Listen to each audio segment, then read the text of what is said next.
વાત કરીએ તો માંગરોળ તાલુકાના 11 ગામના સરપંચ ઉમેદવારોના ફોર્મ પરત ખેંચાયા। હવે 64 ઉમેદવાર સરપંચ ચૂંટણી લડશે। માંગરોળ ગ્રામ પંચાયતની ચૂંટણી માટે ફોર્મ ખેંચવાનો આજે અંતિમ દિવસ। 21 જેટલી ગ્રામ પંચાયતોમાં 22 તારીખે યોજાશે ચૂંટણી। એક ગ્રામ પંચાયત બિનહરીફ 64 સરપંચ ઉમેદવારો લડશે ચૂંટણી।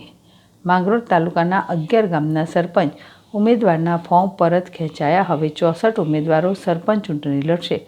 માંગરોળ તાલુકામાં ગ્રામ પંચાયત જાહેર થતાં રાજકીય ખેંચતાણ શરૂ થઈ હતી, જેમાં 76 ફોર્મ ભરાયા હતા, જેમાં એક ગ્રામ પંચાયત બિનહરીફ તેમજ આજે 11 ગામના સરપંચ ઉમેદવાર ફોર્મ પરત ખેંચાયા હતા, જેમાં આંત્રોલી ગામના રાજલબેન ભાવેશ કેસવાલા, દિવાસા ગામના ગીતાબેન રાહુલ ચુડાસમા, શેરિયાજ ગામના પરબત નગાભાઈ વારા, બગસરા ગામના શાંતિબેન રામભાઈ ટીમ્બા, સકરણા ગામના કિશોર ગગનજીભાઈ સોલંકી, જૂના કોટડા ભારતીબેન અશ્વિન ખેર, શેરિયાજ બારા ગામના અસ્કર અલી બાવા મિયા કાદરી, નવા કોટડા ગામના રાબિયાબેન ઇબ્રાહીમ પડિયા, ચિંગરિયા ગામના દક્ષાબેન દિનેશ બારડ અને ચોટલી વીડી ગામના 2 ઉમેદવારો ખીમાઈબેન અરજણ હુણ અને રૂપીબેન ભગવાન કરચરના ફોર્મ પરત ખેંચાયા હતા।